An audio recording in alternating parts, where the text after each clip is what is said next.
Hey guys, so today we're going to be looking at legacy cables. Sadly, I don't have the PowerPoint ready for you guys. It's a work in progress. I somehow lost all my PowerPoint skills. So I'm not at my usual place. That's because I'm on travel. But we were looking at the legacy cable types. Now, this does have a video that goes over them. We're mostly looking at DVI, all those like cables we used to use. I think there's even like a serial port as well. Yeah, they're mainly older bus types that you might see at your work, and I'm not sure why CompTIA felt like it was for it, but I mean, it seems like we're just moving on too fast. So we have the visual interface. There's two different types. There's digital and analog. That's how you can tell, which one's which.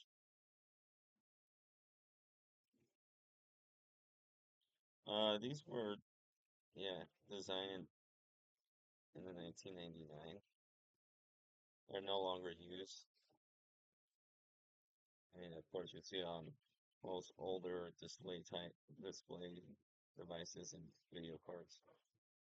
Now, there's five types of them, and for single and dual link, so there's more extra bandwidth if you use a dual link, and analog and digital output. And so we have DVI-A, it's analog, DVI-D, digital, single link, DVI-I, that uses both A and D, and DVI-D. Well, that's what I believe. Could be wrong about that. Okay, yeah, I was right. So DVI-I supports both analog equipment and digital outputs.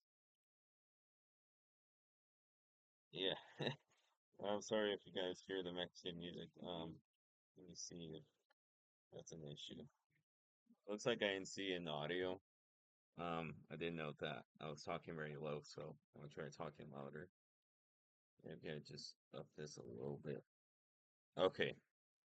Yeah, you guys should hear me much louder now, hopefully. Okay, for the second one, it's the visual graphics area interface.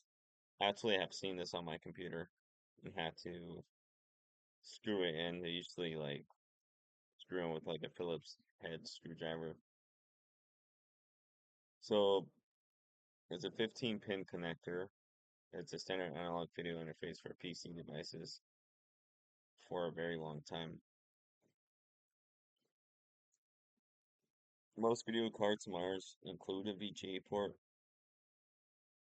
so it should be starting to phase out completely now. Oh, okay. Something I learned. It can support full HD. So its connector is a D shell type of screws to secure in the port. You can tell if I flip this on its, if I rotate it, it looks like a D. I'll put high now. Small computer interface. Oh, I see this one. Yeah, this one is a legacy expansion bus standard allowing for the connection of internal and external devices. Each device on a SCISI bus must be allocated with a unique ID. The buses must also be terminated at both ends. So I guess the modern version would be the USB and the Thunderport. They kind of just took this one and condensed it to a really small. These serial links can achieve megabytes and gigabytes speeds through the use of improved signaling and encoding methods. Okay, so it's still pretty fast if you get hit a gigabyte. Okay,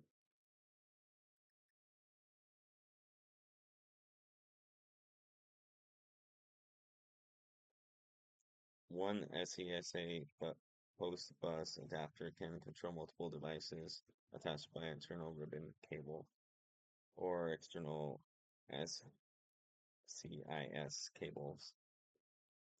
This standard also defines a command language that allows the host adapter to identify which devices are connected to the bus, how they are accessed.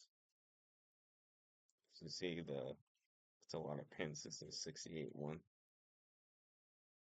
Um, okay, so you can use it for printers and scanners. That's pretty cool. But you are now unlikely to find it used for any purpose other than the connection of internal hard disk drives. And can support data rates up to 320 megabytes per second. These are numerous versions of SCSI with many different physical connectors. But you are only likely to come across high density 60 pin connectors, single connector attachment 80 pin connectors.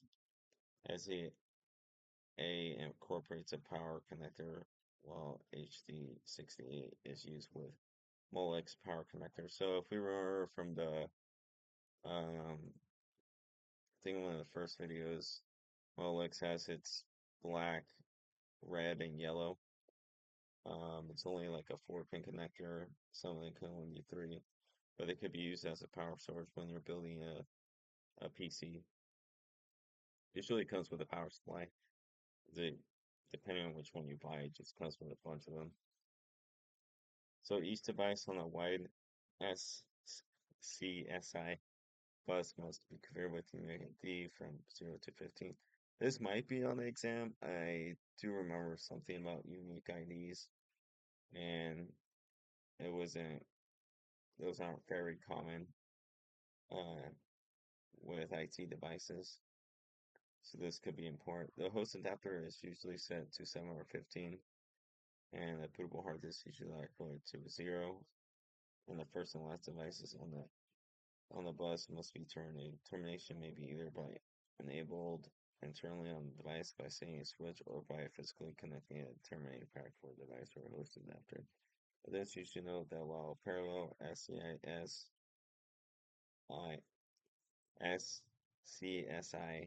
as a physical interface has almost completely disappeared, software interface and command set are usually used in many other storage technologies, including Zero Attach,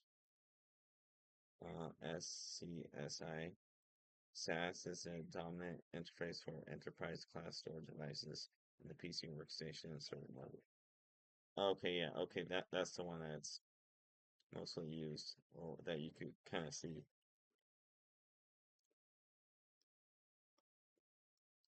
Next, we got integrated drive electronics interface. Okay, kind of short slide for this one. See what it says. Legacy mass storage bus, most commonly implemented as extended EIDE and also referred to as Parallel Advanced Technology Attachment PATA. Each ID control port supports 2 devices connected over a ribbon cable with 3 connectors. Controller, primary device, and secondary device.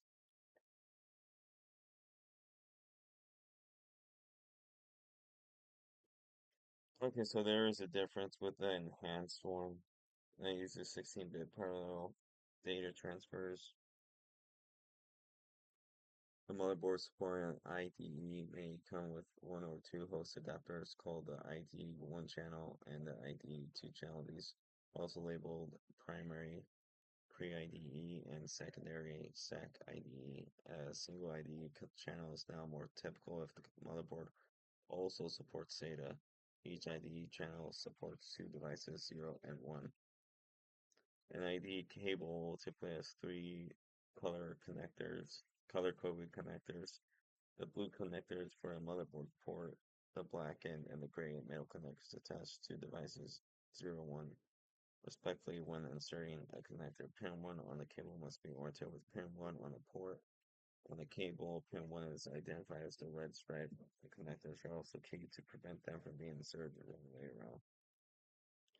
So here's the ID cable and the red stripe indicating pin 1, device 0, connector.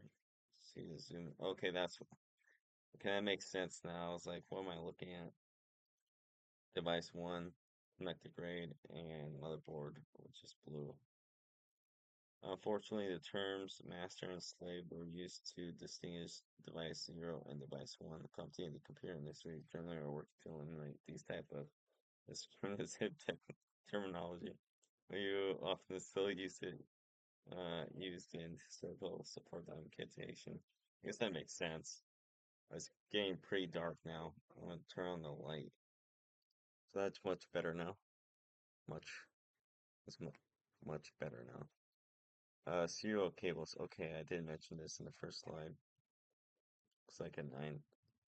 No, not a 9, a 10. Serial port is a legacy connection interface where data is transmitted over one wire, 1 bit at a time.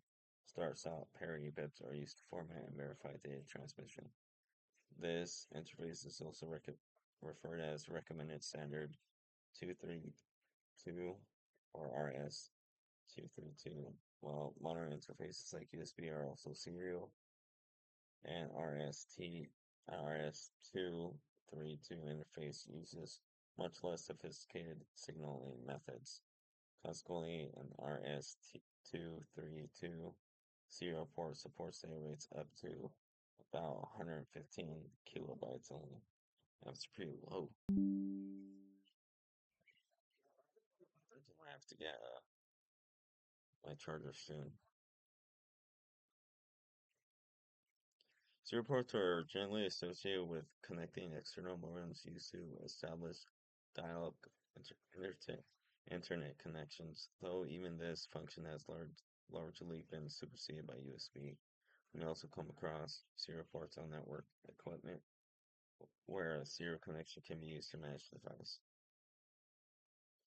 RS-232 specifies 25-pin hardware interface, but in practice, PC manufacturers use a cheaper 9-pin. The sub-miniature female port shown above. Okay.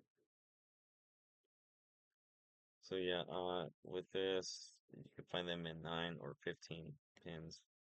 And when those serial ports referred to as communication COM port, you might also come across PS2 serial ports. PS2 is used to attach mice and keyboards.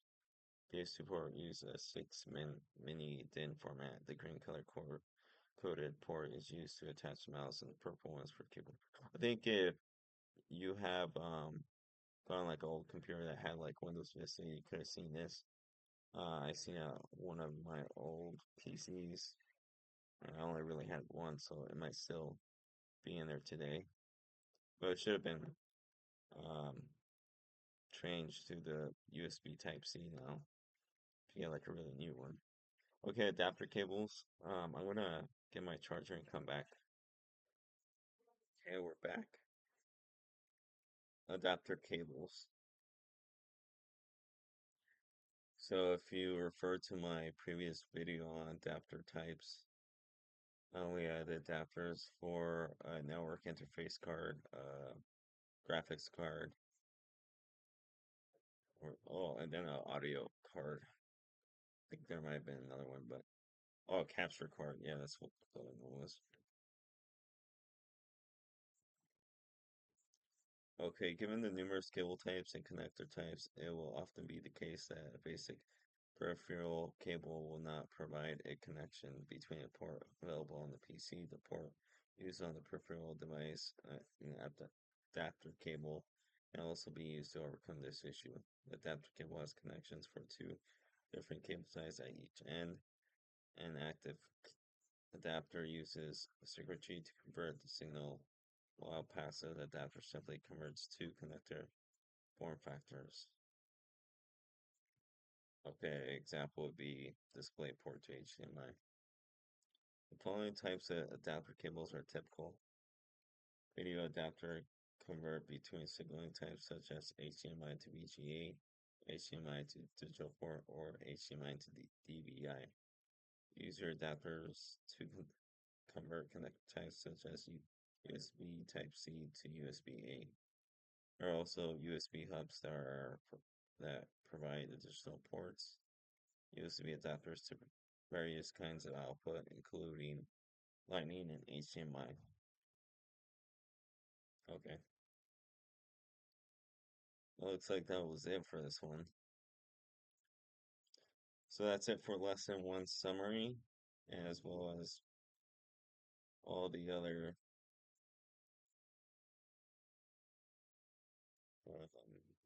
videos we have made. That's it gonna be for this video. I'll leave this up for the last few seconds. That way you guys could read it on your own.